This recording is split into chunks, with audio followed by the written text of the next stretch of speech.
Unlocking everyday English. Is it in the fridge? Hello, everyone. Welcome back to our channel, where we dive into the fascinating world of English language learning. Today, we're exploring a common phrase you might hear in everyday conversations. Is it in the fridge?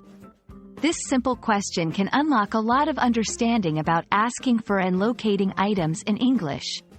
So, let's get into it and make sure you're comfortable using and responding to this phrase in your daily interactions.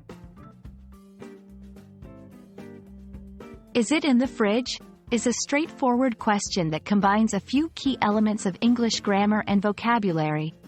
Let's break it down. Is the third-person singular form of the verb, to be, used here to ask about the location or existence of something.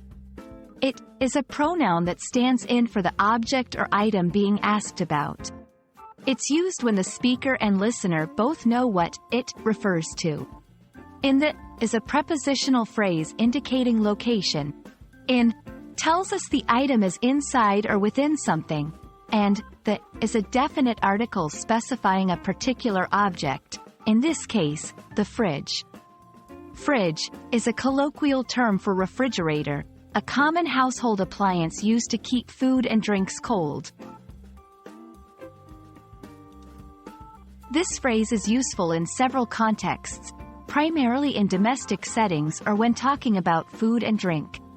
Here are a few scenarios. When you're looking for something to eat or drink and want to know if it's available. After grocery shopping, to check if someone has already put a specific item away.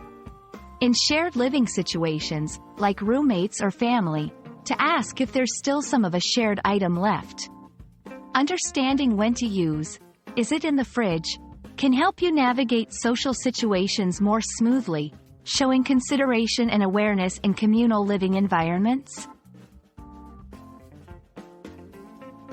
Knowing how to answer this question is just as important as asking it. Responses can be simple or detailed, depending on the context and your relationship with the person asking. Here are some examples. Yes, it's on the top shelf. Direct and helpful, indicating the exact location. No, I think we ran out. Informative, offering additional context. I'm not sure, let me check for you. Considerate, showing willingness to help.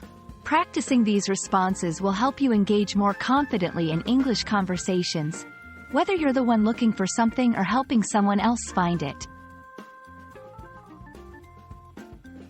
We hope this exploration of the phrase, "Is it in the fridge?" has been insightful for you. Remember, mastering everyday English phrases like this one is a great step towards fluency and feeling at home in English-speaking environments. Don't hesitate to rewind and go over any sections you'd like to hear again. Thank you for joining us today, and we look forward to seeing you in the next video. Happy learning!